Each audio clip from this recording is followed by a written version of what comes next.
in that moment, I'll never forget it, because right when it happened, I was like, oh, my career is over.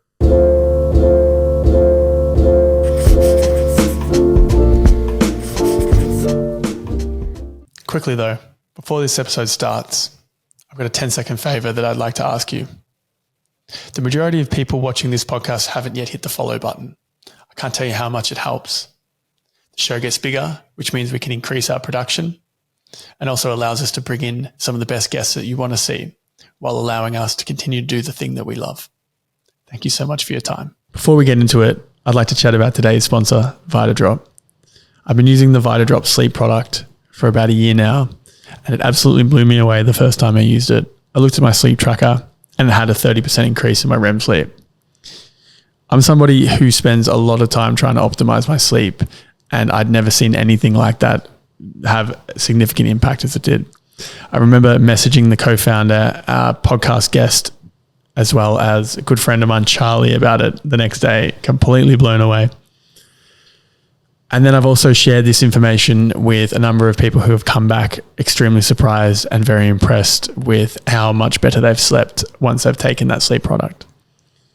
So they have 4 different products for 4 different day-to-day experiences. One of them being sleep, the next one being hydration, the third one being focus, and the fourth one being a collagen supplement. You can grab them both in ready to drink and in sachets that you mix with water. So if you're interested, use the code TOT in the description below to get 25% off your next order. Joe. Adam. Welcome to the podcast. Oh man, thanks for having me. How are we feeling today? Oh man, this has been a real treat being in Melbourne and being able to speak with guys like you, man. This is really nice. Well, nice. hopefully I ruin everything. Yeah. And Christmas. Everything next Christmas is ruined. Fuck. So tell me, who are you? Wow. Something beyond just what my Wikipedia page says. I'm Big Joe. My birth certificate says Joseph. I'm 6'8". I have a lust for life. I like connecting with people and having them feel better having met me. I used to play in the NFL, played all the sports, and now what gets me going, what gets me out of bed in the morning is breathwork, pranayama, and mindfulness, wellness, those type of things, but packaging them for all to receive.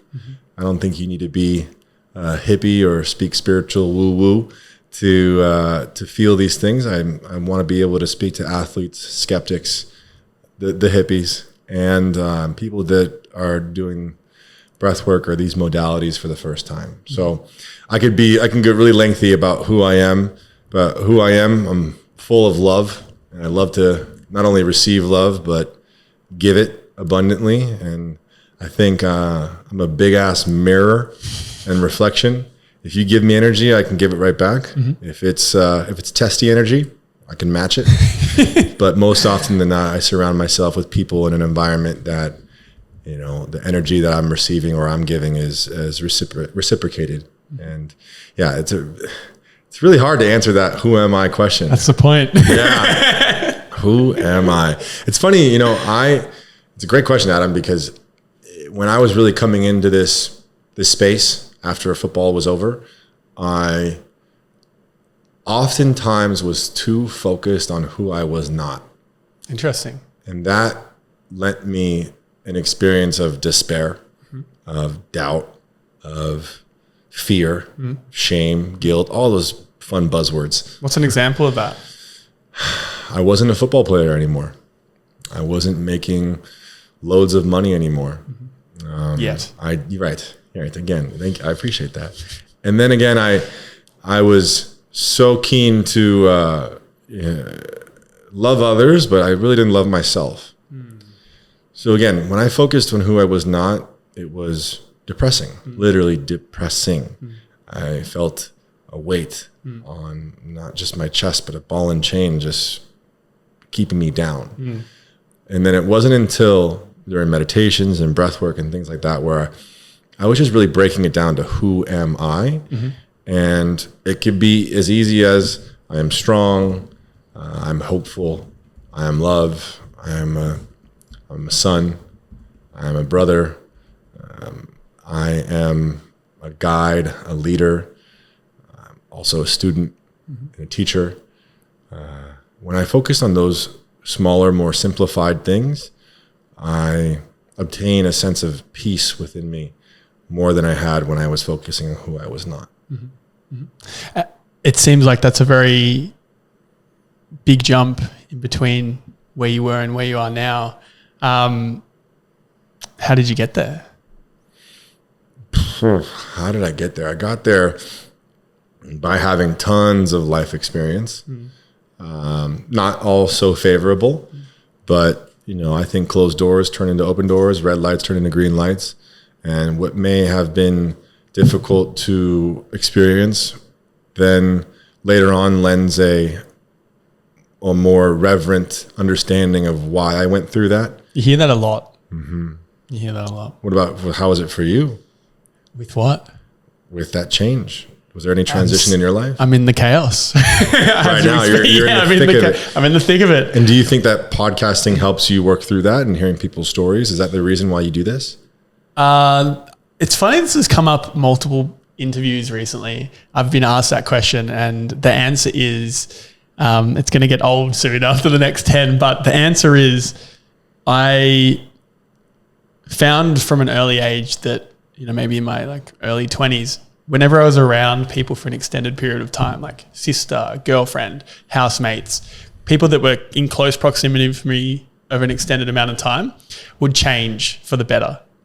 And it would just be through little nuggets of conversations and bits and pieces. Prime example, one of my housemates, he was a teacher and he was feeling lost with the teaching kind of progression that he was going down. And we had 1-2 minute conversation, and in that conversation, he completely changed his industry to myotherapy, massage, completely different. And he credits that conversation as the catalyst that led to that outcome. And he messaged me.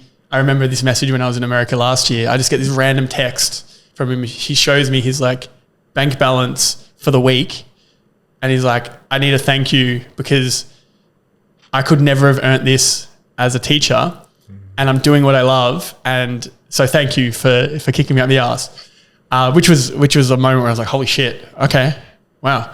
And it's happened a number of times. I've had conversations with people just out in a bar that I barely know, and I don't even think of it. And I see them 6 months later and they're like, oh, remember that conversation we had? And I'm like, nah. And they're like, well, I changed all this shit off the back of it. It was impactful for them. Yeah. And it's just a conversation for me. It just doesn't even register. The power of shared word and conversation, and also listening. Yeah. I mean, just being able to hold space for people in that moment, like you're doing right now.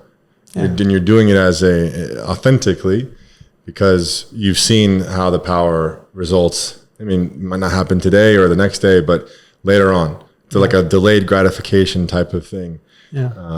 And also, from my experience, I've done a couple done podcasts, I've been interviewed, but also I tried doing the interview process, but it was before I knew how the fuck to listen. And you had to be able to listen, and listening is I think the foundation for any sort of catalyst to healing or change, and any sort of education. I mean, if you don't listen, I mean, how are you supposed to, impart wisdom unless you're actually, I don't think necessarily wisdom is beyond for years. I think it's related to experience, but I think there's a ton of wisdom that we can learn from innocence and children as well. But yeah, the ability that it seems like you're having a wide array of guests too, a big spectrum. It's ADHD interests. This is just this sounds fun. Yeah. Fuck it. Yeah. Well, I'm happy to sneak my way in there. Dude, I love your story. There's a bunch of different elements to it. You've reached the top of we'll dig into this in a lot more detail, but just on a high level, just when I dug into you and, wanted to agree to do this, it was, okay, you've reached a pinnacle for so many people in one element of the world. And then in a very short amount of time, that's been taken away. And then you've got this like valley of despair of who the fuck are you? What the fuck's going on? How do I live? What, if your whole life has built up to a moment, and that moment is cut, what's left? And that resonated with me on a much smaller level, with various business things and projects I've put my heart and soul into and my identity into, and then they've gone and I've had to rebuild a couple of times now. So I was like, cool, that's interesting. I know how to talk to you about these experiences, on a very different scale. So that was fun. And then now, I love breathwork. I love health. I love wellness. I love mental health and spirituality. And it's very important to me. So then there's another direction. So that's there's layers to it. That's where we're at. Yeah, for sure. So there's something you mentioned with the spirituality side of things. I think the key trick with going from the general population and touching on the hippies and everyone, trying to reach everyone, is you want to be able to experience that spiritual element, but then you need to come back down to the world and bring it to people in a way they can consume. Absolutely. So that's going to be your challenge. Right. And it is a challenge I've already faced and I continue to face. I love the hippies. I love the people that are spiritual, that drink cacao every day and can't get lost in the sauce. Can't get lost in the sauce. I think there's this you operate in a certain stratosphere, atmosphere, where you have this, there's almost like a bravado type of superiority thing that comes like, oh, I'm up here. Like, you got to come to my level. Like, no. It's very easy. And I've witnessed this a lot and experienced it myself, especially starting out with the spirituality and the breath work and just coming to grips with what the heck was going on with all these amazing, profound experiences, is that let's just put the spirituality on a spectrum, 0 to 100. The hippie, the full-time woo-woo, speaking and channeling and a medium and a telepath and all these things, they're 100. The sacred sisters and all that type of stuff. And then you have the skeptic. They're at a 0. It is very difficult for the skeptic to meet you at 100. Yeah. But it is much easier for the spiritual 100% person to come down and bring it down and ground it in reality in this physical realm to then relate to the person that's at a 0, a 1, or a 2, or a 10 on the spectrum. 100 can bring it down. 0 can, it's very rare that 0 can go to 100. So I think from that perspective, I believe in bridging the gap, because there's been breathwork classes and yoga classes where I'm like, the guide or the facilitator, I'm like, you're making me not like this. Yeah. You've lost half the room. And I think with the challenges I've faced and the authentic relating and also the authentic approach that I have, because this is something that I have an unwavering belief in. You can't shake my confidence in how this helped, because it helped me. And I've came from the depths of rock bottom. I can imagine. Right. And thereafter built from there. So I believe in it because through my experience, but I don't hold it in such high regard where it's like, okay, you meet me here. No, I'll meet you there and then I'll bring you up. Yeah. And everyone has their own journey. So even though I think breathwork and all these things are for everyone, I think everyone should try them. And then maybe the time frame of which you receive them it might not be the right time. I think Carlos said it off camera just a second ago, which was the teacher will appear when the student is ready. And when I first started guiding and teaching, I was like, oh, I have to bat 1,000. I have to get everyone on board. If one person isn't doing it right or doesn't have a profound experience, I fucked up. And that was my ego. My ego seeped in. And I wanted to help change. I wanted to change people because it made me feel good. But then again, now I've removed my ego, or more so become partners with my ego, and realized that if I get one, great. Yeah. If I get the whole class, it's also really great, but there's the number of people or the percentage of people doesn't dictate how I feel. I honestly genuinely share what helped and saved my life. And if it's received, maybe my style is not for everybody. Maybe it's just a seed that's planted. Right. And maybe that grows and it gets fertilized and gets watered elsewhere. Yeah. And who am I to say that won't happen? Like I said, delayed a little bit later.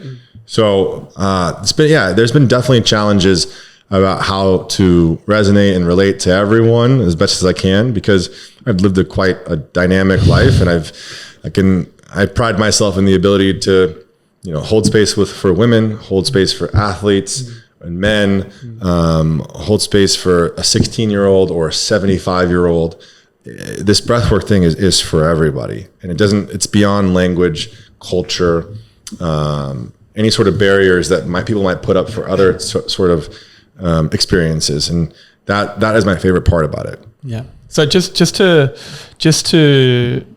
lead this, right now you're working in breathwork classes and retreats. Is that your main project right now? Yeah, right now, retreats. I wouldn't call retreats the main thing. Yeah. But get me in a room full of people and connect with them on an authentic way, and just sharing. I consider myself a messenger. I don't consider myself a guru. I consider myself a reminder, someone that reminds people of the power within them.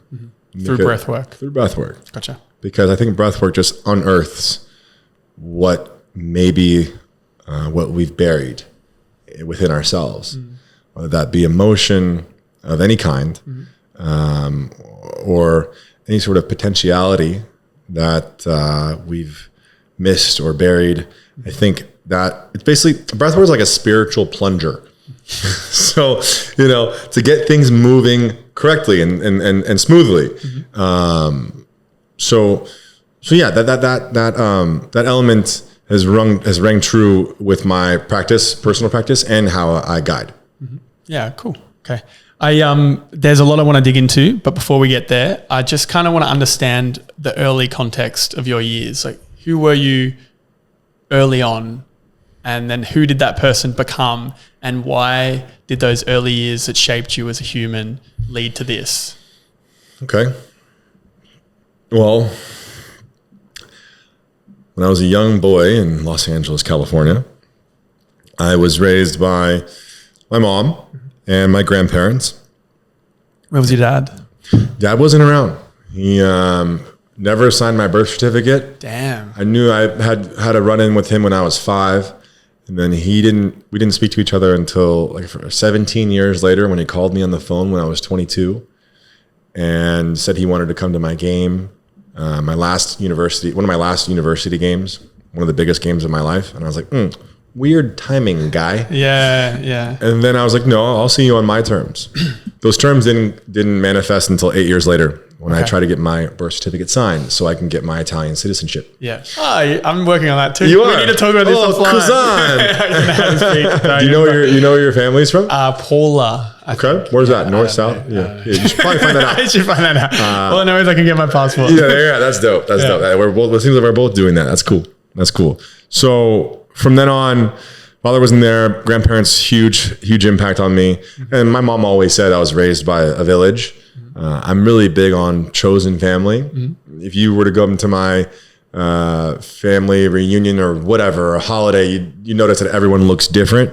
So I grew up in a very dynamic way, a very culturally diverse way. But that didn't come without trauma.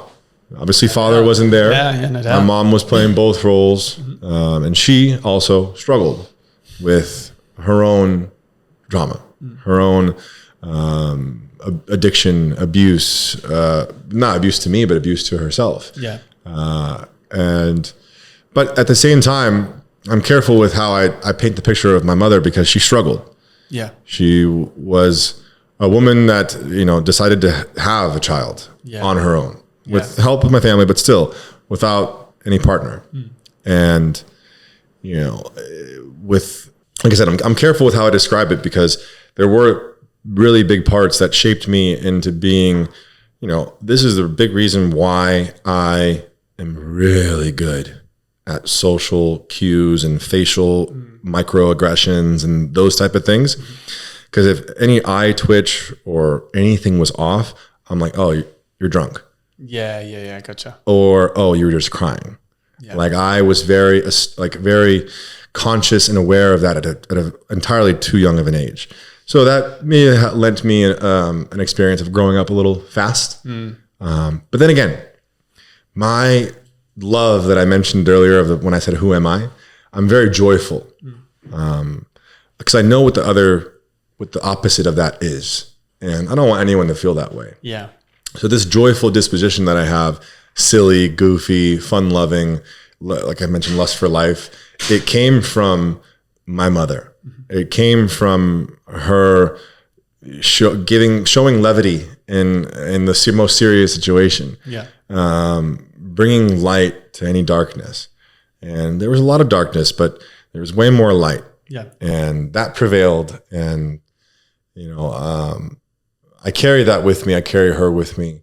And I think that when I'm guiding breathwork, it's felt that though I am this big stature of a dude, I can hold space for women. I can be there and be nurturing and be vulnerable and leave my heart open because I navigate through life knowing that not a lot of people can fuck with me, but not everyone can go through life like that. Yeah. And so that safety element that I feel, I would love, and I love to impart that upon people because this life is chaos, like you said, but it's full of suffering. Life is suffering, but the suffering is a catalyst for growth.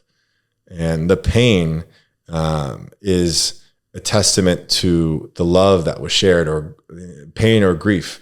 I mean, pain shows you that is proof that you're alive. Grief is a testament to the love that was shared. And without struggle, there is no growth. But with all of that, I think having love at the center of it, it's beyond space and time. It's immeasurable. And it's so profound that joy, that love is what keeps me going. Yeah. Nice. Do you think that the NFL, once you got drafted, kind of saved you? Was that a feeling that you might have had? I actually went undrafted. So I went through 7 rounds and didn't hear my name. Fuck. How does that? What is sucks. That? Everyone came over man. Celebrating. We had a barbecue planned and everything for the 3rd day, just hoping for the best. Yeah. So I don't know a ton about the NFL. Okay. But Yeah. So you go through 3 days. Yeah. First day is first round. So that's all the big names, all the big, money making guys. And then the second day is second and third round. And the third day is 4th, 5th, 6th, and 7th. That third day, I had my ear on the ground for the second day, but that's a big stretch. And the third day was all the later rounds, and I never heard my name. Went through the whole day, didn't hear my name. And thereafter, it turns into kind of like a Wild Wild West shootout where everyone's calling you saying hey, sign with us, da-da-da. You actually still want you. They're just it's just a price thing then? It's a price thing. It's also what the need is for each team. Gotcha. And when you get to the lower rounds, it's less of a niche and more can you fit this role? Type of thing. Can you fit can you play the special teams and stuff like that? And I had a very specific role. Caught the ball really well, big, not necessarily for the special teams, whatever it was. My experience was after the draft was over, when they pick you, the undrafted part of it was then after getting all these phone calls, you then pick them. Interesting. So would you say it's a preference? It's better to be undrafted and get into a team than be in the late draft? So maybe it's all nuanced. It's all very particular to the situation at hand for each team, each person, whatever. But yes, more likely if you don't get picked in the 1st, 2nd, 3rd, 4th, or 5th round, the 6th or 7th round, it's not the most money. Yeah. And then you're in a certain situation where, as in undrafted, you're okay, I can now pick. So obviously it's better to get drafted. That was my dream since I was a child. It didn't happen, but I ended up going undrafted. I made the team went from sixth in line to first in line. Ended up starting towards the end of the year. So that in turn was more rewarding. But then again, you're going against the general manager of the team, who then picks all the players, but he's more privy or more inclined to give more opportunities to the guy who he spent millions of dollars on. Yeah. So there's an more incentive. opportunities, more incentive to push for this guy that they chose. And this other guy who's like, me, like, no, I'm here. Hi, put me in, coach. Yeah. Even though I was kind of like still picked, Had to scrap for it. Yeah. Scrap for it. And then also like my opportunities were few and far in between, but I made the most of them. Yeah. So when that happened, did you feel like it was a saving moment with I don't know where you sat financially with your family, but I can imagine single parent would have been tough. Like there would have been tough moments. Did you feel like this was the point where you could finally be like, I'm going to give back. I'm like, we're out of all of the trouble? No. I mean, I was middle class, and it would have been nice to have bought my mom a house, but that mostly happens for Still can. Still can. But I don't have parents anymore. I'm sorry. No, it's okay. It's part of my story. Okay. And it's my pain, not yours. When did this happen? 2 years ago. Oh shit. So recent. Yes. Oh shit. My father, of which whom I did not know so well, he passed away a couple Aprils ago. Okay. And then a month later, my best friend. So yeah, that was the goal. That was always a twinkle in my eyes, like, Mom, I'm gonna buy you a house, And even then, like, she was like, kind of not expecting it, but like, she wanted that too. But looking back at it, I did my best. I did support her as much as I could financially. Yeah. But that money, that check gets cut in half. And I also spent some things irresponsibly. It happens. Right. Learning experience. Yeah. But that pinnacle of like, getting that big money check, that big life-changing type of financial stability, it happens more on your second contract. Mm-hmm. And unfortunately, my career ended before I had a chance to obtain that. Yeah. I know it ended, but I don't know the details of what actually happened. No, yeah. It's all good. I was starting. I had a really good rookie year. Mm-hmm. Got like 7 touchdowns my rookie year, which is still a record. Get some. It's like, but it's a very nuanced record. That's all right. We'll take it. It's like the most touchdowns by an undrafted tight end. So there are only a couple other tight ends in their rookie year that have gotten more touchdowns than me, but they were all drafted. Yeah. It was all kind of expected of them. Yeah. Me, I was like, surprise, motherfucker. Yeah. I'm coming to score on you. And that experience made it all the more sweeter. But the next year, I didn't handle it well when the general manager and the general manager of the team decided to draft a guy in my position. Sure. And I thought I had arrived. I thought that I was the guy. Mm-hmm. They thought elsewhere. I mean, then it's their prerogative to draft the best player in the first round. Mm-hmm. And to them, it was this guy in my position. Mm-hmm. I didn't take it well. I did not take it well. It was the first time I ever experienced drinking to the point of numbness. Yeah, never really did that ever. Okay. I actually always liked my relationship with, I was always happy. If I got drunk, I was really happy. Never got angry. I mean, if I fight somebody, I'm going to jail. Yeah. Someone's getting hurt. So I never really was like that, which I'm grateful for. Because I know a lot of people that have. I mean, it could have gone that direction. Right. So from that moment on, it was, me struggling with some anxiety and some awareness that I didn't have the right tools to cope with it. So how old were you when this was going on? I'm 24 years old at the point. Okay. At this point, it's 10 years ago. Yeah. And, but still got to a point where I still proved myself in the beginning before the season started, mm-hmm. and was basically to the point where even though you paid for all this money for all this other guy, I'm still on the field. Mm. But I got a little complacent. I got a little bit unlucky, if you will. And I put myself in a position to not succeed. So there was one moment where it was like week 3 of the season on my second year, mm-hmm. and it was a day off. Mm-hmm. And that day off, I had some friends that invited me to play in a volleyball game. I was like, yeah, sure, I'll go watch. And of course, me watching, I got a little competitive. So I started going in there in between the games and would jump around and hit some spikes over the volleyball net. Yeah. And I'll never forget, I hit one, smacked it. Smacked the ball. It almost went through the earth and then through the ceiling. And then the second one, I smacked it again. And I came down, and I'll never forget the most earth-shattering, life-altering pain just rushing. And I'm like, I've never injured myself to the point where in football or anything like that. And it was just because I was wearing low-top Jordans, jumping around on a sport that I shouldn't have in the middle of my season, didn't warm up. And from in that moment, I'll never forget it, because right when it happened, I was like, oh, my career is over. You knew. I knew. That type of pain, I couldn't, I've rolled an ankle and you kind of walk it off a little bit. I couldn't walk. And I went straight to the doctor. My whole leg was black and blue and purple. And then I doubled down because I lied about it for 5 years. I lied to the team because they could have exercised the option to not pay me because I got injured in off the field and away from the game. So I had my future in my own hands, and I let it slip through my fingers by a mistake that will always haunt me. But it's a part of my story. And like I mentioned to you earlier when I was talking about losing my mother, that is my pain. That is my cross to bear. And I have, through my experience now and my education with trauma, that I have a better understanding that there are things that maybe I won't ever fully heal from. Really?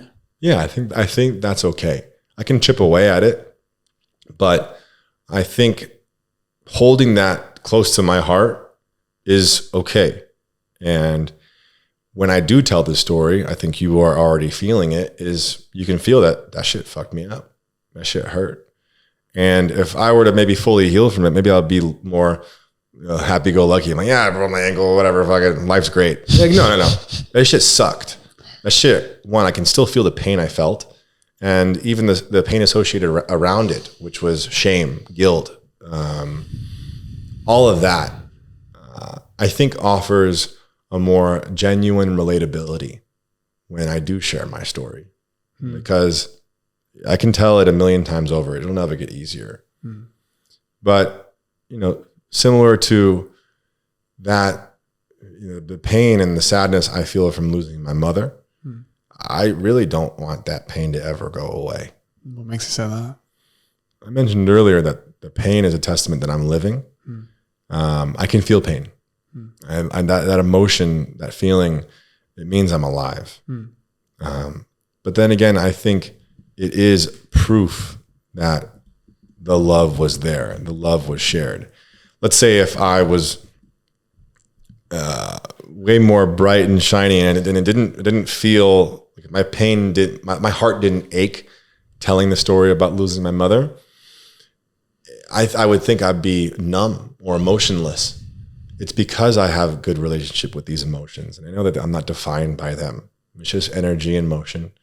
And even then, I think in my heart, in my mind's eye, that she does live on through me. Maybe even the best parts of her live on through me. And like I said, Adam, I think you're meeting her right now. We're talking about her. She's here. I feel her. She'll live forever. Yeah. This content, whatever this is. Yeah. Well, I mean, unless they delete all the YouTube videos in your pod, no, I think it's going to be there's immortality to it. Bunker. Put it in a bunker. And then, to see what the future, the Jetsons in the future, what they think about this story. Yeah, man. Wild. So what the fuck are you going to ask me next? I got you. It's all good. So how do you not let it overwhelm you? Or did you? No, you had to come out the other side. Is there no way to not let it overwhelm you? And then part of that is going through it. My grandfather says it's pretty well. You don't get over it, you get through it. But then again, I mean, I think it's a beautiful full circle moment is that how do I get through it is breath work. Yeah. These mindfulness things that are medicine, that are healing, and that do require effort and belief. I believe that there's a lot of things that got lost throughout the years, throughout civilization, and maybe we rely upon, all these attention grabbing things, pills that are pressed and synthesized from nature. We're moving away. I can feel it. Me too. I do believe that. And I think the conversations like this can branch out into whomever's listening and understand that there are other options out there that, sure, there comes a time when you might need the morphine drip. There maybe comes a time where you might need this and that. But I do believe that at a fundamental level, like having a relationship with yourself, your own body, your own belief. Like, I don't know if you've seen there's a Netflix documentary called Heal. And it's basically about people that have just meditated and have really manifesting strong powers, not powers, but just like believing that they are healing. And then they reverse their vertigo. They reverse their cancer. They put in regression any sort of tumor or whatever. It become benign. And those type of things, the power of the mind is magnificent. To the point where, like, I heard this story. I think it was Aubrey Marcus recently. Actually, I just saw it on YouTube or Instagram. He was talking about how this guy has suffered from multiple personality disorder. And he had like 12 personalities, and 11 of them he was like really allergic to orange juice. Really allergic. They would break out in hives and everything. But when this 12th personality was activated, motherfucking loved orange juice. And no highs. It's wild, right? And that's the power of the mind. And I think tapping into that and increasing and developing a relationship with your mind and a part of you, something beyond our own understanding, something supernatural, if you will, is, tapped in with, the breath work or yoga or mindfulness or psychedelics, or even a powerful, authentic and connective conversation. I think all of those are medicine. I know, dude. We're off to a good start. Keep it up. The mind. I've got a little anecdote. I think another thing with this podcast that I'm finding is it's just genuine access to really interesting people. Like, when would we just have a conversation for 2 hours? Nah, bro. I looked you up and down. I was like, I would never talk to that motherfucker. He's too tall. He doesn't make me look tall enough. Nah, man. I know what you mean. And I was going to say, go ahead. And I've had some challenges with my mindset over the years, and just like limiting beliefs and feeling like a fraud and feeling out of place and all this sort of stuff, and just trying to prove myself to the world, and, not necessarily doing it in ways that I thought I would, and feeling like there's so much more that I can do and so much more that I can be and give to this world. Very recently, that I went through like a little fling, nothing serious, but it fucking rocked me for some reason. And I was ruminating. What did? And just this little fling that fell apart. Like, oh, with a woman. Yeah. And just like really messed with me for some reason. Sure. And then I had a podcast episode with, it was Dylan Mullen. I think it was Dylan Mullen. Let me double check. I wrote it down. Yeah, it was Dylan Mullen. And he talked about his mindset, and I've heard this a couple of times, but just recently when he explained his mindset, it was, he wouldn't let, basically what I took from it was, he wouldn't let negative thoughts into his headspace. So like, he would just, if something came in, it would be replaced with something positive or something like, I can do this. My standard approach, because maybe I thought I didn't deserve it, or maybe I thought I needed to sit with the like pain forever, or I needed to sit with whatever the hell was going on that was making me feel unworthy. So I would just ruminate. Like I'll just ruminate until it goes away, but it doesn't go away for a very long time. And I've begun to implement this idea of like negative thought comes in, cut it, replace. And I think that's the trick. It's one of the tricks without not acknowledging its existence. Like there's an element where you feel what you need to feel, but there's also an element of you heal through just like not letting those thoughts turn you into something else. Can I pick that apart? Go on. I think the first thing when I hear that is this operative word, resistance. Mm-hmm. Resisting any sort of, we deem it maybe negative. Mm-hmm. Would you deem anger negative? Let me answer for you. It's not. I was going to say no. Yeah. It's not.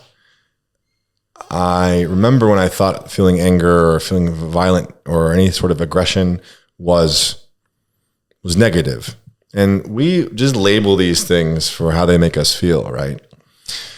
But if you want to talk about, Untethered Soul or the Power of Now, those type of books, we label these things, but they're just there. They're just sensations. They're just there, and we experience them. I would challenge you and invite you, I'd invite you to let them in. You might have historically for a long time, probably to a point of neurosis. That's what I'm saying. So I think I've gone too far in one direction, and the approach now is to see what happens with just what's the word I'm looking for here? A ridiculously positive mindset, even to the point where I don't believe it. Oh, okay. You know what I mean? Well, then I'll double down on that too, because I do know what you mean, because I will. Outrageous. I will say this. Now I have a better understanding of what you're talking about. Yeah. And that's less resistance and more like this mind practice. Yeah. Exactly right. The mind practice. And my practice was very similar, having gone through a lot of negative emotions or things that did not serve me. Yeah. And this depressing feeling, this anxious, nervous feeling, this lack of confident feeling. And then I discovered this cheat code, less of like stopping it and more like a reminder. Yeah. And I'll let you in on a little trade secret. Please. And I think it comes off authentically, even though it sounds very cheesy. Just go for it. Today's the best day ever. It fucking is. We're alive. Look at us. We're alive. And on my most difficult days, I've uttered those words. Yeah. And I would go as far to say as my worst days, I have said those words, and they've given me a sense of hope. They've sparked even the smallest glimmer of light, glimmer of light. And where does light begin besides from one little spark? Then you can build from there. In my darkest days, I adopted this mantra of the best day ever. And that doesn't take anything away from the days previously. It's not comparing the days. It is this, in this moment, this present moment, this day that we have been gifted, best day ever. And then that even lent me a new experience, this overwhelming positivity and joy and like this predisposition of like, love, it is so great, life's great. It bleeds into your life where, okay, maybe I don't have worse days or bad days. I just have different levels of good days, and it saved me. And I only got that from a man that I adore, like a young brother of mine. His older brother is my best friend to this day since 7th grade. And they're taking over the world. His name's Harry Hudson. And he's in the same stratosphere as the Jaden Smiths of the world, the Kendall and Kylie Jenner, big names, and also in music. And this guy, younger than both you and I, we went to high school together. He was like the young bro that was always around cracking stupid jokes and shit, but super talented and creative. Yeah. But he beat cancer. Oh, wow. At a very young age. Actually, on that note, one of my best friends just put a little story out today. He's beat cancer for the 3rd time now. Wow. Hodgkin's lymphoma for the 3rd time. Wow. So I'm going to get him on the podcast soon. Oh, that's going to be powerful. Yeah. Anyway, Bravo. continue. No, you're good. And that makes a lot of sense to associate that. Well, from him beating it, then came an even better relationship with the music he was sharing. And I'll never forget, before any of this crazy shit happened to me, right after football, he was just starting to come up in the world with his new album and stuff like that. And before his album came out, beat cancer, things are finally looking up, album's about to come out. And Adam, bro, just about a month before the album released, his father passed away. And it makes a lot of sense in this moment to bring him up because the father in question, Rich, that his brother, his younger brother, so basically my best friend's uncle, the brother of the deceased, he actually has a family in Australia. So I got to be in the home in Sydney of my best friend's uncle. So that was a fun little tidbit of how it's all connected, how the universe has blessed me and how I'm talking about him now, speaking about one of my best friend's dads in the most reverence. And again, he lives on. And very similar struggles to that which my mom suffered. Always emptying his cup up like my mother did for others. But I'll never forget, back to like going to his concerts. I don't know what the fuck I'm doing with my life. I'm sad all the time. I just kind of started meditation. This is like 2018. And I'll never forget, like he had this, so good at what he does. But he kept saying, I went to like 3 or 4 of his shows in a row, like one in LA, one in New York, a couple others spread out. And he'd always say the same thing. And at first it bothered me. He was like, oh, this is the best show ever. This is my best audience ever. This is the best night ever. And I was like, bro, you said that 2 shows ago. Yeah. You said that last show. And I almost thought, and this has been reflected upon me too, it almost, does it devalue the other shows before? No. If anything, it adds value to each one. The best, because it's right now. This is a gift. This moment. And it sounds like I said. Is that what he was going for? He's like, was he consciously saying to himself? Have you like spoken to him specifically? I told him the story that it's tattooed on my body. Best day ever. Day ever. And I told him that, and I at first I think he was like, nah, but I think he understood how cool it was and how special it was, and it unlocked something for me because I was like, if this motherfucker almost died from cancer, and before the biggest moment of his life, his father passes away. And then he's still standing and still performing, still smiling, still living and exponentially like really living. Yeah. And living true and honest and with integrity. Why can't I? I had been through the ringer. And in that moment I was comparing, I was like, oh, if he went through that, I've gone through what I've gone through. I didn't have cancer. I didn't almost die. I had experienced death with my sport and with my relationship to, a part of my identity, but nowhere near like, being in a hospital bed for months on end. No. And he had that disposition. And so I was like, you know what? I'm going to take it. I'm going to run with it. And at first it was difficult to say, difficult to feel, difficult to really honestly believe it. But then you say it enough. You say, oh, this is the best day ever. You say it enough, eventually you're going to tattoo it on your body. And I do believe that. Someone asked me, oh, what day was that you got it? That must have been the day. Like, was that the best day ever? I'm like, babe. Today is the best day ever. I'm with you. It's the best day ever. And that unlocks hearts. If you know what I mean. No. But seriously, it unlocks something beyond comprehension. It unlocks this lust for life I mentioned, but also this appreciation for every moment. It's a reminder to be present. It's a reminder to be aware.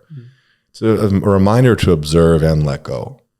And it's a reminder that we are here, we are feeling, and eventually we won't. Us being spiritual beings going through human experience, eventually this human experience will end for all of us. It is coming for all of us. So might as well live the best we can on the way there. So how would you live your best life per se? What does that look like? renting an Airbnb in Melbourne and doing 3 podcasts in a row, and then hanging out with my homie from Carlo from Bali, who's setting all this up, and then teach a breathwork class after this. Sick. And then eat some goddamn good food because I'm hungry. Okay, where's the breathwork class? Maybe I'll come. You want to come? I'll come. Is there a room for the big guy? Fuck yeah. Done. It's tonight. Doing nothing tonight, so done. Now you are doing something. Sick. What is it? What's today? Friday. The best day ever. I'm like, wait a minute. Oh, I love it. I love it. So, shit. Yeah, nice. Man, it's good stuff. So, you have gone through the ringer. You mentioned that there was, an experience in time that still potentially haunts you today. Are you happy? No. Really? I'm done chasing happiness. Interesting. I've chased happiness before. I've been very happy. Been very happy with 2 bottles of wine and 2 Xanax bars. Is that happiness? In that moment, it was. I was numb. I felt happy. I felt removed from the pain I was feeling. I've been happy. Is that happiness? That's what I'm saying. I don't think it is. Right. Is happiness, betting random women? Okay. At that point, I thought it was. But let me maybe. I'm gonna take you there. Yeah, go. It's not happiness. It's more contentment. I am content, and yeah, there's hills and valleys, but that you're content right now. I'm very content. Okay. And and for lack of a better term, yes, I am happy. But because I don't feel happiness sometimes doesn't mean I'm not happy. Yeah, I understand that. So labeling it more as contentment has offered me a better relationship with those happy moments. Fulfillment and contentment are, I think, very similar words. And when contentment was more when contentment was more of a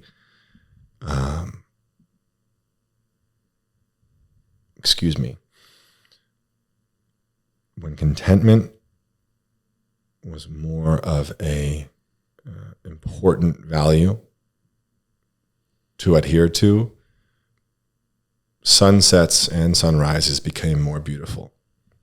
When contentment with my relationships, my friendships became more full of love. And the connections I've made with men, women, old, young, doesn't matter. They became deeper. So the answer, yeah, I'm happy as fuck. I'm jumping around, spreading happiness wherever I can. However, my relationship with happiness it's fleeting. It is. It cannot be as much as you want to be joyful and shit. Suffering will come your way because life is just suffering. So if I want to say I'm happy all the fucking time, it's not true. So to answer, like, it's hard for me. It's a little difficult for me to say I'm not, because I am. But in the grand scheme of something more profound and something more introspective, no, because I think it's dangerous to keep chasing happiness or wanting to always be happy. Because no, it's not how it works. It's okay to be sad. You know what? To be honest, Adam, I love being sad. And I love when it goes away and I can feel happy again. But that is the human experience. That is the hills and valleys. That is the waves of flow that go through you. The emotions that are energy is always passing through you. This exchange that you and I are having. You're feeling my words. I feel your questions. I feel your inquisitions. I feel your curiosity. So I want to adhere to it, not with my happiness, but with my contentment feeling. I am content in this moment that today is the best day ever. And this conversation, maybe we wouldn't talk without some microphones in front of our face, but we get to expand on that because we're being honest, because we're men of integrity. And then we can have a breathwork session after this and then explore more. And maybe, just maybe, those branches form from that and you share your experience with someone. And then they are curious about more conversations, better relationships, or trying out breathwork or yoga. And then maybe they hear this and they're like, shit, at first when Joe said he wasn't happy, I was like, turning off this podcast. Keep it on. That there's more to it. And it's people can pick what I said apart, but this rings true for me. This best day ever thing worked for me. It's a cheat code for me. And changing my relationship with happiness works for me, because in the past, that chase for happiness didn't serve me. So being content with whatever comes my way it lends for a peaceful existence. Is that the goal now? Peace? Yes. That is the ultimate goal. Relationship, food, work, traffic, whatever it is. I ask myself with all of it. It's an internal question. Yeah, I'm always saying best day ever. But does this conversation, does this relationship, does this food, does this task, does it disturb or does it increase my peace? And that doesn't go without a little struggle, but peace of mind is my most important thing. And I've noticed that recently when it's associated with boundaries, with relationships especially, friendship or romantic. Are you adding value to my life? Are you increasing my peace, or are you disturbing it? Because if you are disturbing it, get the fuck away from me. I get that. Yeah. Yeah, I get that. So did you feel any peace, fulfillment, contentment during the NFL period of your life? Good question. I look back at it now, and was it a pog or a clog in a machine? Cog in a machine. Yeah. I was there was a robotic nature to it. But then again, I implemented a little bit of fun. I don't know if you looked it up, but I used to dance after my touchdowns. Yeah. So I celebrated, and I was like, showed a little bit of, personality and levity and joy. Yeah. But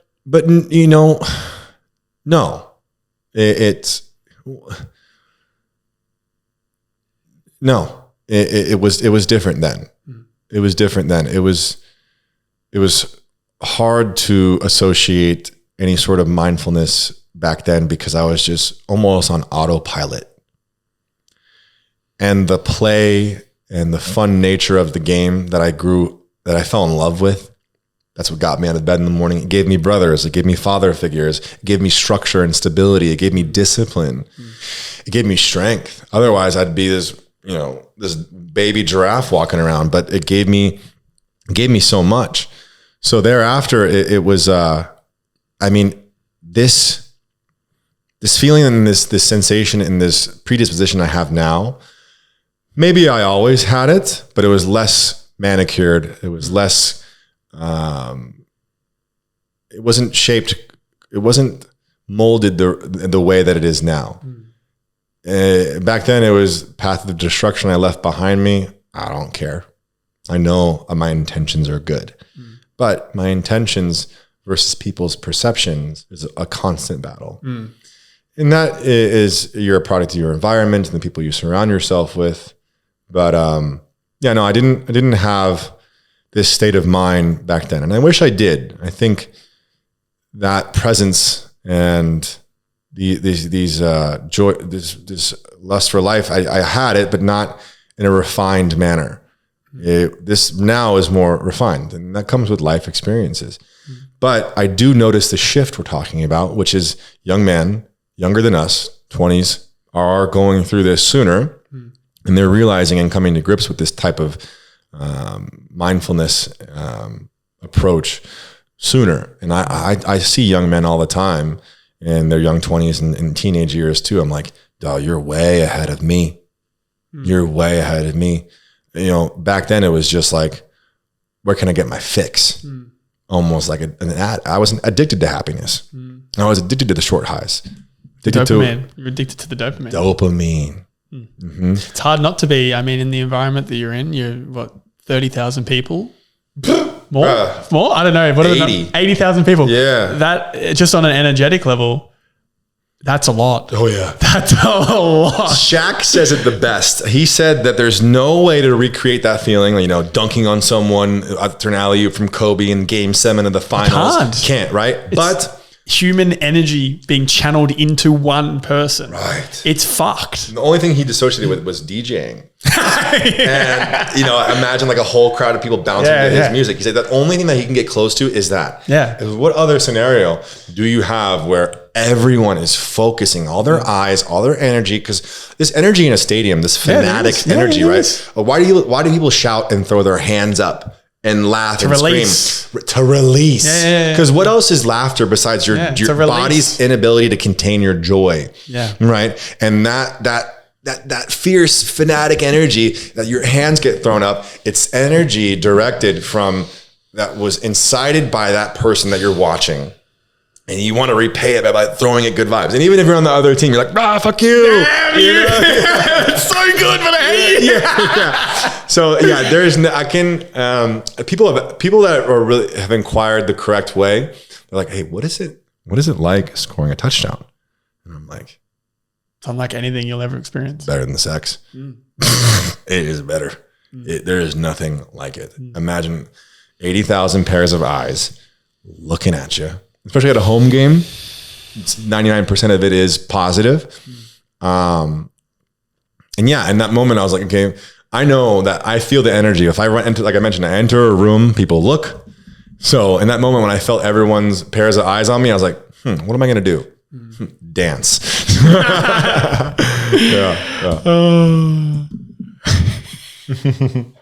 I mean, you're just sharing it back. Yeah. So this can lead into an interesting segue, which is having all of that energy and then chasing after that energy through your dopamine fixes because you can't reach those highs, which then can lead to self-destructive behavior like chasing after sex, chasing after drugs, chasing after, getting into dangerous motorcycle sports and just looking for the thrill because you're chasing that feeling. How, if you were to give advice or, lessons as the wiser, older person that's now in a position to guide and support the generation after us, because you mentioned that there's a lot younger people now way ahead of us, and it comes from these conversations, comes from the people that they look up to, admire, and put on a pedestal saying, hey, this is something to consider. It's not all glitz and glamour. This is something to consider, and this is how we're dealing with it. So what techniques could you, or what tools, techniques, mindsets could you impart to somebody that might be about to get to the NFL, that might be a high-level collegiate athlete, that might just be coming up as a DJ and they've gone from 0 to 100 really, really fast, to not fall into that trap? Wow. Well, I think the best one, I'm not so keen on giving advice or receiving it. I like when people offer experiences. Well, from your experience, what would you have done differently to create a life that was a lot more in tune with reality? I had a very narrow vision, a very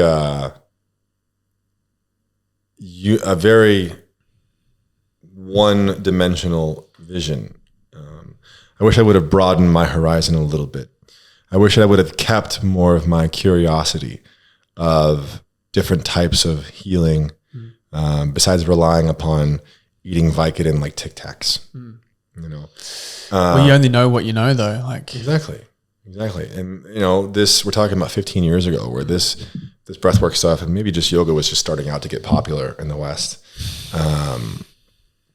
It wasn't as readily available. And now, like 15 years later, in 2024, these modalities are more readily available. There's no excuse. You look at something else, you can learn anything on YouTube. You can get your doctorate on YouTube, where that information, we have endless amounts of information. So it's out there, but where do you direct your energy? But if you listen, so listening, I think, is one of the most important skill sets to obtain. And not only listening, but being curious. So I think the most wise people surround themselves with people that know something different or know something more than them, have experienced more. So I love being the stupidest person in the room. And even then, if I have had more experience, I'm sure there's other parts of which I can be offered a new understanding of someone younger than me, someone from a different background than me. I think we all, as humans, are going through this human experience. We all go through something different. We all do experience suffering and trauma, but we perceive it differently. It manifests in us indifferently.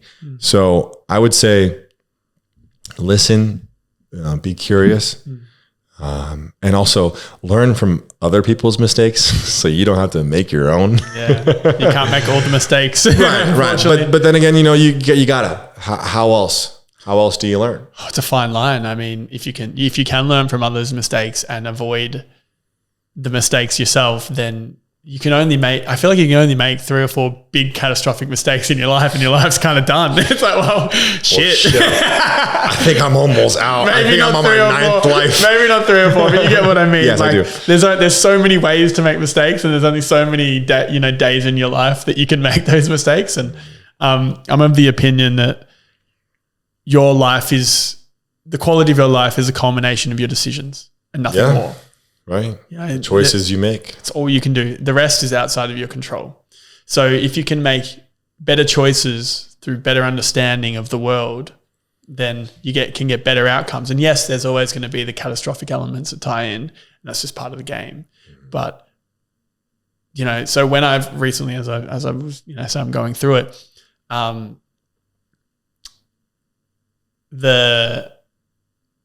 what's happened is I've, had a business that's gone down a direction. It's lost multiple hundreds of thousands of dollars in the last 12 months, and it's thrown me into a tailspin. And people are like, oh, it's this, it's that. Oh, don't worry about it. It's not your fault. I'm like, no, I made the decisions. I made all the decisions that led me to this point. Yeah. And there were the right decisions and there were the wrong decisions. And I mean, I don't know where all of this goes in the long run, but for now, the decisions could have been made better. And that's the reality. Because then I internalize it and I can go, what could I have done differently? I can't control anything else out there. The only thing I control is what could I have done differently? So anyway, has that worked for you? We'll find out, let you know. I don't know. Just like, maybe when you're in the depths of the NFL moment of your life ending and the next moment developing, if you recall back to that time in your life, like you probably didn't know if you'd feel happy again or you'd feel contentment again. Yeah. That depressing feeling was there. You can't be depressed if you hold on hope. And I saw a fun acronym, or acronym would be HOPE, hope. Hold on, pain ends. Without that hope for a new day or a brighter horizon, you can be stuck in your shit and you could be stagnant. And if you're not growing, if you're not changing, the only opposite is that you are rotting. That rotting feeling I'm all too familiar with. But that hope feeling for better days or,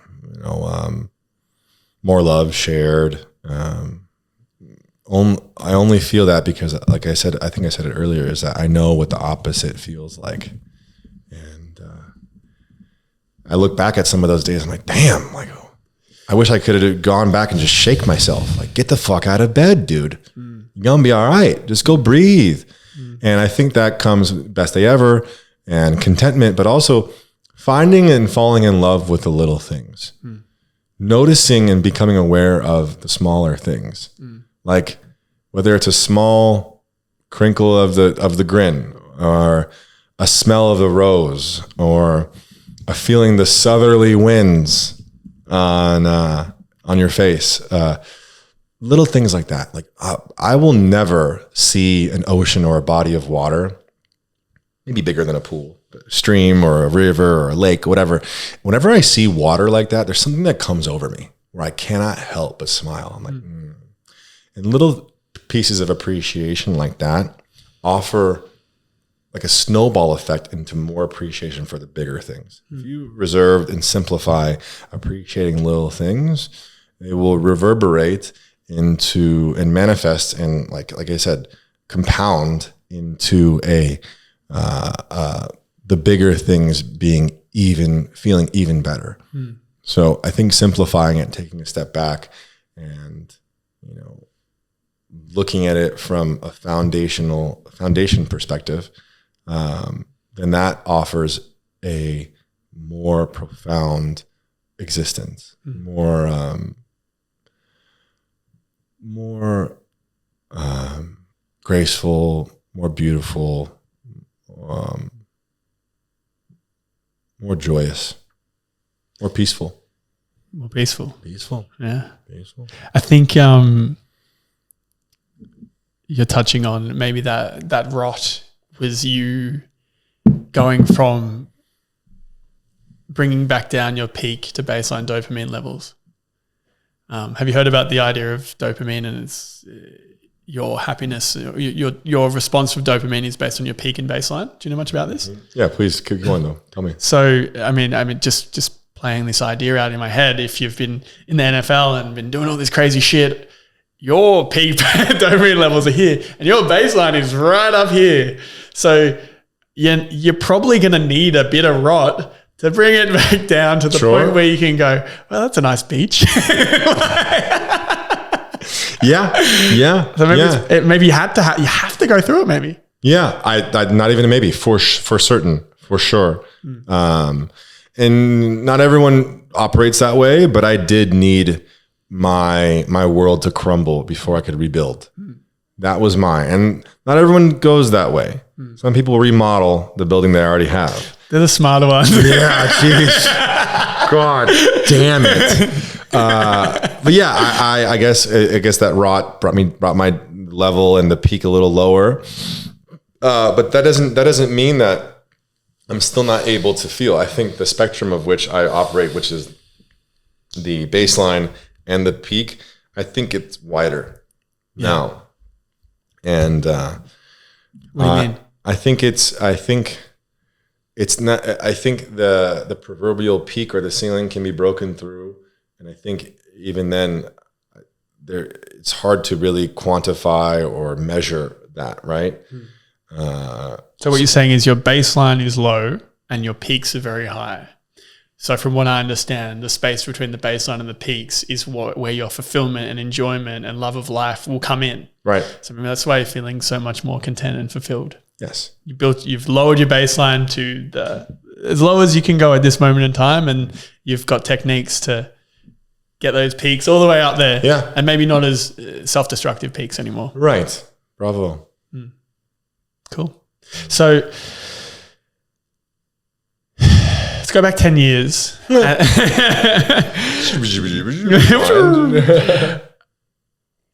If you knew what you knew on the breathwork front, then what do you think would have happened? Oh, fuck. It's really hard to talk about that because I don't like really talking in hypotheticals like that because it's just like, I think it's... Okay, if there's someone else. Yeah. I'll do it for the sake of the conversation. For the plot. Do it for the plot. Do it for the plot. Yeah. It's hard not to believe that a lot of things would have gone differently had I had a relationship with this medicine. This and just to be specific, the medicine is breath work. Just understanding. Yeah. The relationship with the breath, something we all do. Yeah. That life force, and for those who understand Eastern medicine, that prana, that energy life force within us. And you mentioned earlier control of that. In pranayama, yama is to access or gain control of that prana. And with that, I do believe that my experiences would have been way more profound, way more deep, and probably would have saved me at an earlier rate. But if that's the case, definitely don't think I'm able to speak about it like I am now. Of course not. Because I think I'm able to speak to this, and it resonates with many, is that I went through it. So if I wouldn't have gone through it and I would have had major success, who knows what level of which that relationship would have been genuine, would have been resonate with other people. I think having gone through the fire and rose from the ashes, better, brighter, fuller, is because I had to go through the shit. So it's hard for me to say like, if I would have had it back then, I'd been fine. But yeah.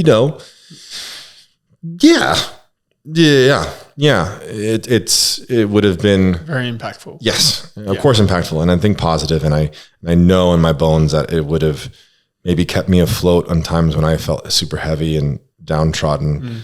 The life, and also knowing that life keeps going no matter what your suffering is. That was also a hard pill to swallow too. Like, why isn't everything else stopping while my life stops? And but that offered an understanding of everyone's going through their own shit. Everyone's got their own lives. And yeah, it would have been a lot different having known this 10, 15 years ago. And that's why I think having these conversations are so important for the younger generation, and even maybe the older generation, where they've been, practicing a certain way for a certain length of time. And it's harder to kind of break through that calcified thought process.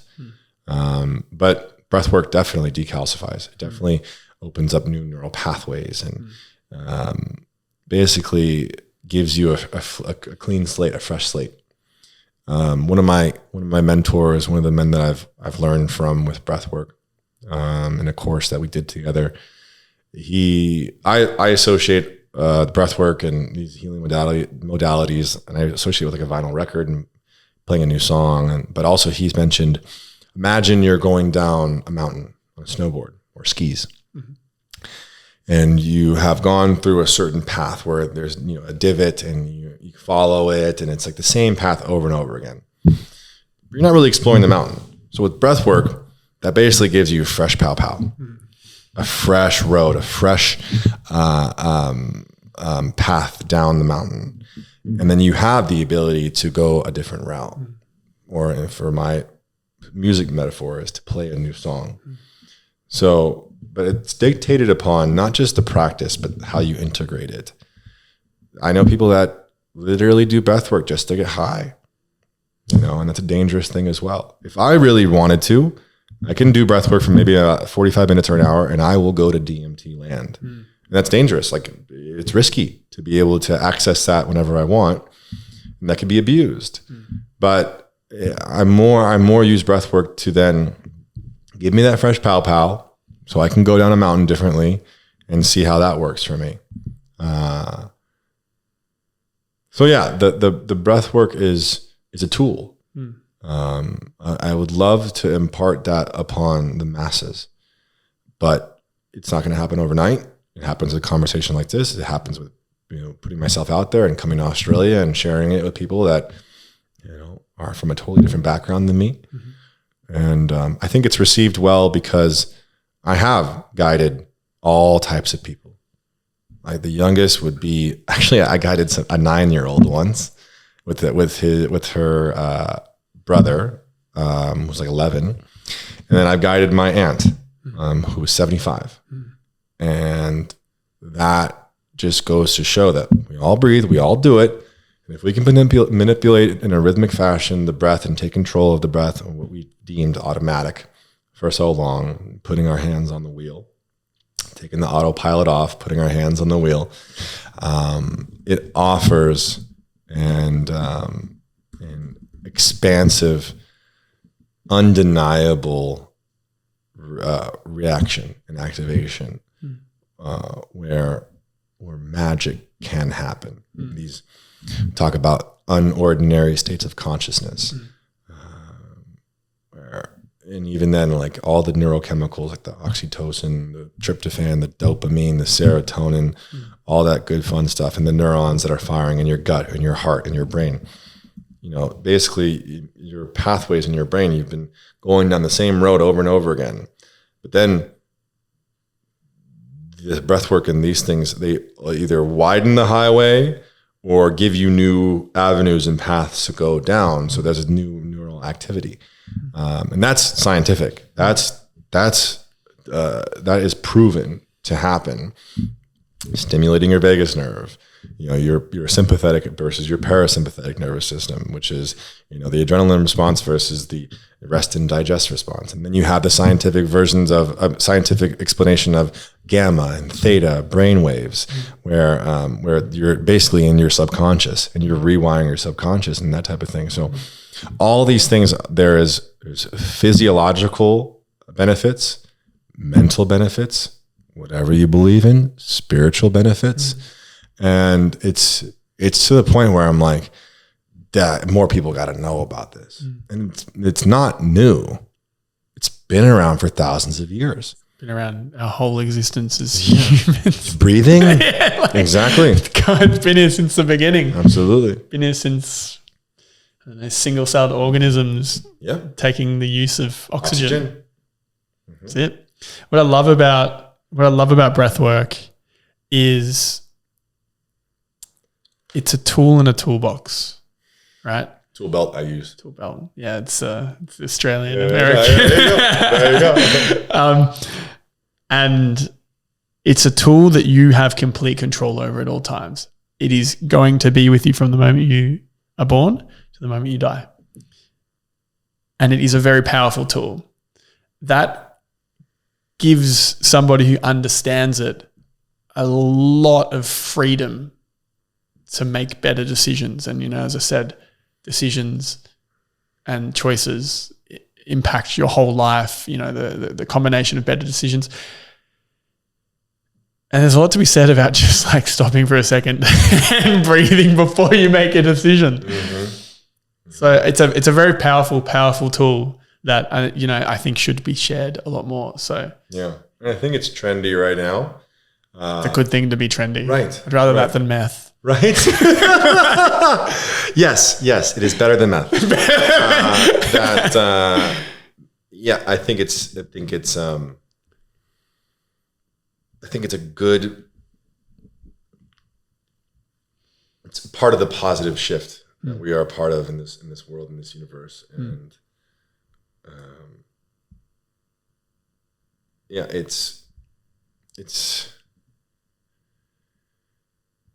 it's something that will always be with us, and I'm excited that it is trendy, but I have 5-6 years of my own personal practice and guiding over the last half a decade, and I'm excited to be part of it spreading.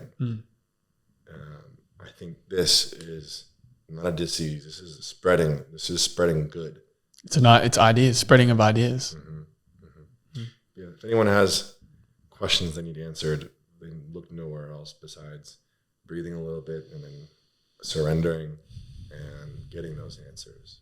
And you can do the same technique over and over again, and it will always yield a different result. No result, no activation is the same as the one before. Because you're not the same person. Sure, right. And then again, energy that you're experiencing on Tuesday would be different than Friday. And I know this because I've experienced it myself, where I'll do certain techniques. And I think, okay, I'm going to cry today. I can feel it. Or I'm going to start twitching or something like that. I can feel it. But then I think I know, but I don't. And that beautiful fall from skepticism or what I thought was good for me, I think it's profound and free to understand that the medicine knows better than I. shamans and the medicine men and women that I've worked with over the last few years and learned from as their right hand, serving medicine or teaching breathwork or what have you, people that don't know each other, they've uttered the same phrase to me. And that is that the medicine knows. People in breathwork sometimes are like, oh, I took a nap. Is that bad? I'm like, no. It's what it needs to be. Exactly. It's what you needed in that moment. You're tired. You need rest. Your body was like, oh, go to sleep. Yeah. All right, go ahead. Enjoy. And same goes for any other activation, whether it be tears or tension or tetany or temperature, all these things that can arise, all these sensations that can arise. If you reach for any of them, it's like a bad nightmare. They just get further and further away. Well, look, there's two things I want to do. I got one more question, and then we'll do a little rapid fire and call it a day. Sweet. And I've got a lot more questions, but we'll go with this one. Do you like the interview, bro? Yeah. Thank you. Thanks, babe. So you mentioned a little while ago with the NFL stuff, the football stuff, that you were singly minded focused and to the expense of all other things. Do you think from your experience there is a way to still reach the pinnacle in something without being single-minded focused without expense to all other things? That's a really good question. I think that narrow focus and vision and that I think Kobe said it, like putting all your eggs in one basket type of thing. And pardon me if it doesn't ring true as much as it does in my head right now. Yeah, put all your eggs in one basket. Go ahead. However, get more eggs and put them in a different basket too. Make more eggs. I think I'll bring this home. I think I'll make sense of it. Is that I think only people that do reach that pinnacle do have all their eggs in one basket. And I don't have to thin out my basket for other things that need my attention. I can just get more eggs, get more curious, acquire new skills, be more open. So yeah, I think there's a small nuance of, having that narrow vision will get you to the top. That focus will get you to the top. But I think even more expansive is to have that, but be open to knowing that there's something more that can add value. And that doesn't come without being curious, listening, being open. And like I said, hatching more eggs. So if I were to distill that into, a crude tagline, it would be focused but curious. Yeah. Can you be curious and open? Isn't that just distraction from the goal? No. I mean, I see what you're saying. I see how that can lend that feeling, but distraction would mean that you're removing, like I said, I'm going back to the Kobe egg metaphor, that you're removing eggs from the basket that's full that you're leaning into and putting it all somewhere. So then now this other basket's not as heavy. It's compromised, right? There's only so many hours in the day though. There's only so many neurons firing. Sure. But I think that limiting belief will limit yourself. I think a more expansive belief system that there is no proverbial ceiling or blockage or certain lane that you need to stay in. Talk about the element of, I mentioned this in the last podcast, jack of all trades, master of none. But still better than a master of one to have that. So yeah, I think yeah, you could be the best at what you do by really focusing and having your own mind. But I think a more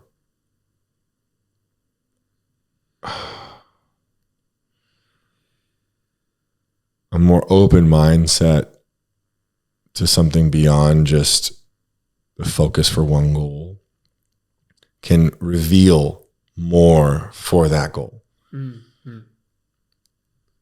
Can offer more expansion for that unilateral goal. Yeah. So it's like adding time in for curiosity, like incorporating that as an element of the focus into the core goal. Yeah. I get that. I'm probably a bit far on the end of the like ADHD doing 100 things at once, and I'm trying to narrow because I keep hearing the really top end world-class outcomes come from focus.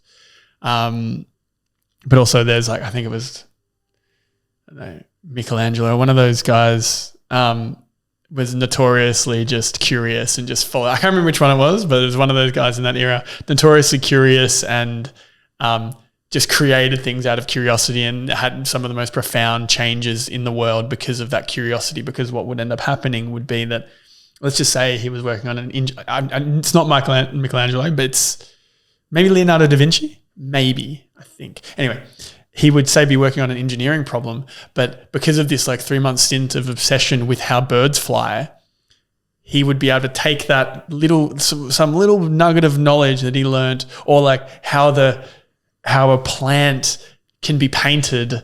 He'll take this little piece of knowledge and he can apply it to this problem in a novel way that nobody else in the world could have, which created a unique outcome. That is ever so telling than how I can be in front of you right now telling you how much I love breathwork. Bro, after football was over, I tried everything. All right, I tried broadcasting and radio. I was on ESPN and Fox Sports. I was talking about football. That didn't get me out of bed in the morning, but I could do it. That's why microphone, put it in front of my face, I'll be fine. And then I tried more creative route, acting, stand-up comedy, improvisation, and all the levels of improv. That gave me something. But, COVID hit, so then, reevaluate. I even put on a suit and went through a whole interview process for my friend's corporation for sales as well. Then I had a friend that had a kitchen. I worked in the kitchen for a little bit. I had a friend who had a food truck. I worked in a food truck for a whole weekend. Like, I tried all these things. And then I found out my superpowers, my strengths. Some people say, you should work on your weaknesses. Yeah, sometimes let your weaknesses be weaknesses and really lean into your strengths. Make your strengths so full of strength. Yeah. So all these things that I tried along the way until I got to the point where I was like, okay, breathwork might be the thing. All the things that didn't serve me or that didn't get me out of bed in the morning that I tried with curiosity and with effort and with belief, I'm going to put my best foot forward on this. Though they did not work out, they have reared their head in my practice today. How do I get a room to trust me? Make them feel comfortable. Crack a couple jokes, self-deprecate, stand-up comedy. Yeah. Okay. I'm able to articulate myself in the correct way. I'm able to speak. I public speaking and motivational speaking. I can do that because I've experienced and I can share my experiences having had conversations like this, intellectual conversations like this. I can make everyone in the room feel comfortable because through my experience with travel and just shepherding people, I'm the person that asks the engaging question, kind of like yourself, not too dissimilar than yourself, that will then invoke a certain or spark a certain conversation and get people more comfortable to share or be vulnerable. I will then share and be vulnerable. And then acting, that I can tap into characters only because I've met a lot of these characters. I've been these characters. I've worn the masks. I've been that trickster. I've been that sad person. I've been all these things. So all these things that I've tried out and I was curious about, in those moments, they were not good for me, but they have then compounded thereafter later on, delayed gratification, to a point now where I use that in breath work, and I use all of them. And people can feel that. And whether it's making people feel safe, or the fact that I was raised by women and I can make women feel safe, or the fact that I'm still a bro. I'm still a lad, like you call it over here, where I can talk shit. I can do locker room talk. Like, I can be irreverent, and I could poke fun, and that's a love language to me. And I use all of that in breathwork class. And that, I think, is why my reproach, it gets in there.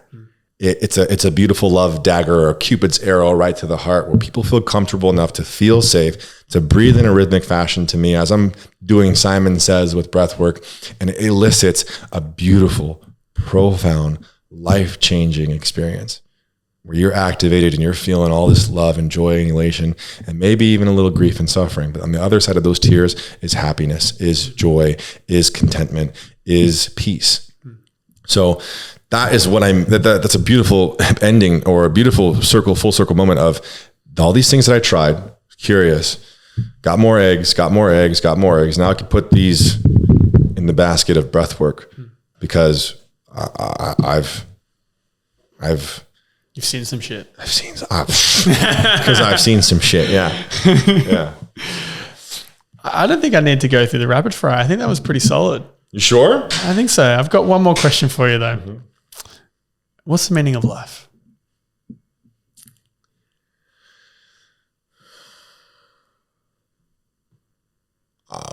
Anything I'm going to say is just going to sound super cheesy.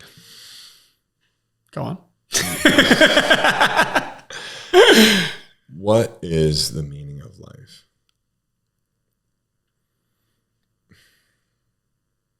Love. Man, I love love. Love keeps me going. Loving a conversation. Loving Australia. Loving the ability to guide. Loving the food I eat. Loving to dance. Loving to smell. Like, just love. The meaning of life is to love. And there are a lot of people that think love is fleeting, and think love is few and far in between. Think love that is so rare. Like, I feel bad for people that don't know or don't have a relationship with love, that know that it has no bounds. It is boundless. Dare I say, I'm from California, so love is love. And it's beyond space and time. Have you seen Interstellar? Love is beyond all that. So I guess the meaning of life is to share it as much as possible. Don't reserve it. Don't keep it to yourself. Be open to it. And that's not love though, if you're keeping it to yourself. Right. Exactly. Wear your heart on your sleeve. And that's hard for some people because it can easily be broken. But I think when you rebuild and pick up the pieces of your heart again and twice over, it just becomes stronger and stronger and more abundant and more expansive and more inclined to share. I guess the meaning of life is to love as much as possible.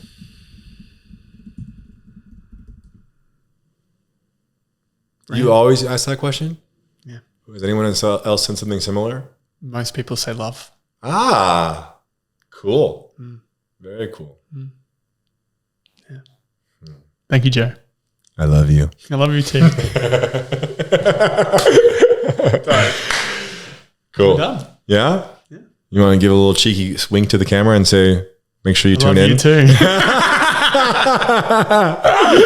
Yeah, good stuff. Got it.